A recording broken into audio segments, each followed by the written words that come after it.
Couple of large cap IT counters like HCL Technologies and TCS will be in focus, as both these companies are looking to sack employees in Finland in order to streamline their operations. Well, TCS is expected to sack about 172 employees by August, whereas HCL Technologies is looking to lay off about 140 employees. If you look at both these companies on YTD basis, they have performed quite well. In fact, they have outperformed the markets. HCL Technologies has given returns about 25% this year, whereas TCS has given returns about 20%. Moving on to the oil marketing companies which will be in focus like HPCL, BPCL and IOC. Well, the petrol prices have been hiked by about 1.8 rupees per litre with effect from June 29th. Remember, this is the third price hike which has come in the month of June, and the prices have been hiked on back of rupee depreciation. If you look at the rupee since May 22nd, it has nearly depreciated by about 10%. So keep an eye on all these three counters.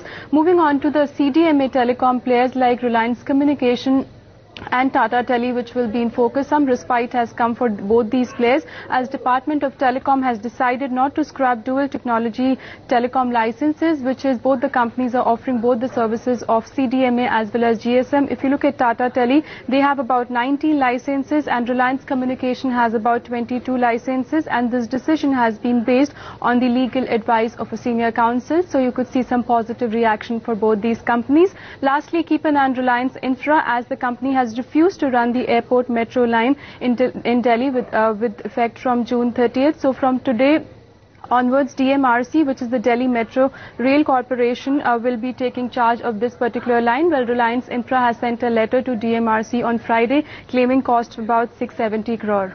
United Spirits, Crompton Greaves and Shasun Pharma were the three stocks buzzing in trade.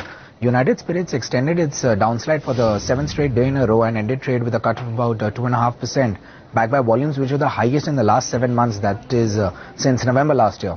So actually the stock had slumped to an intraday low of 9%, but recovered sharply after Morgan Stanley purchased about 10.8 lakh shares, amounting to about 3/4% stake in the company at an average price of about 2,118 per share, and this transaction was valued around 229 crore rupees. Next was Crompton Greaves. That one rallied for the second day in a row, and it rallied about 9%, backed by volumes which are the highest in a month, on the back of the board's announcement of approving the buyback of shares at a maximum price of 125 rupees when the current market price was around 85 rupees per share. So for this, the company has set aside about 266 crore rupees to acquire about 10% of the company's total paid up capital from the open market through the stock exchanges. Lastly, Shasun Pharma, that one lead up more than 12%, backed by 1 month high volumes on the back of news that the company had reached an amicable settlement with the workers at its Pondicherry facility, where workers had been striking work since June 15. And this facility manufactures API as well as the formulations for Shasun Pharma. So operations at this facility have now been resumed after the strike was called off.